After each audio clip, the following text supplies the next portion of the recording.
character ကတော့တော်တော်မောင်းနေပါတယ်အဆောင်လေးကိုရောက်တဲ့အခါမှာတော့လူနာတွန်းလဲတစ်ခုကသူ့လိုဖြည်းဖြည်းချင်းရွေ့နေတာကိုမြင်လိုက်ရပါတယ်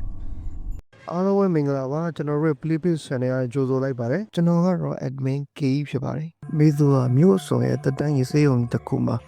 လှုပ်ရှားဝင်တဲ့တူနာသူတွေတယောက်ပါသူ့ရဲ့ပထမဆုံးညချူတီမှာဝိုင်းရင်တူနာမျိုးကြီးကသူ့မောက်ကိုတိကျမှကြားနေပါတယ်မိသူည2 နာရီကျော်မှအဆောင်လေးဘက်ကိုမသွားနဲ့နော်ညကတဖြည်းဖြည်းနဲ့နက်လာပါတယ်မိသူတယောက်တူနာပြုတ်ကောင်တာမှာထိုင်နေတော့အဆောင်လေးဘက်စီကနေဝီဝီဆိုတဲ့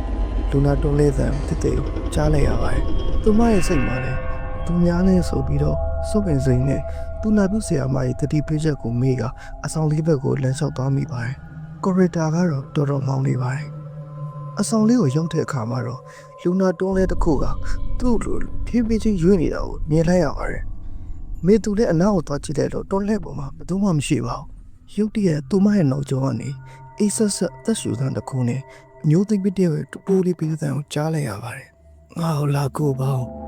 မေသူကြောက်လန့်နေကြတဲ့အနောက်ကိုလှည့်ကြည့်လိုက်တဲ့အချိန်မှာတော့မေသူရဲ့နောက်မှာရင်နေတာ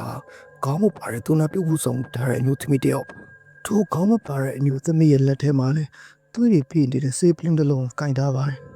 မေသူလည်းအော်ဟစ်ပြီးတော့ကောင်တာဘက်ကိုအမြန်ပြေးလာပါတော့တယ်နောက်တနေ့မနက်မှာ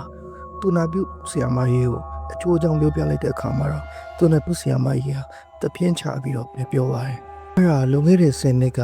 ဒီအဆောင်မှာဆေးထိုးမှပြီးတော့တည်သွားတဲ့သူနာပြုတ်ဆရာမလေးပဲသူဆုံးပြီးသွားတဲ့အဆောင်လေးကလည်းတည့်ရတဲ့အရန်ချောက်လို့ဆိုပြီးပိတ်ထားခဲ့ရတာမေသူလည်းသူမမိတ်နိုင်စရာညတညောင်ပြန်စဉ်းစားမိနေပါတော့တယ်ဒီလိုမျိုးကြောက်စရာကောင်းတဲ့ဇာတ်လမ်းတွေကိုနားထောင်ကြနေဆိုရင်တော့ကျွန်တော်တို့ရဲ့ Playpage Channel တွေကို Like and Follow လုပ်ခဲ့ပါဦးခင်ဗျာ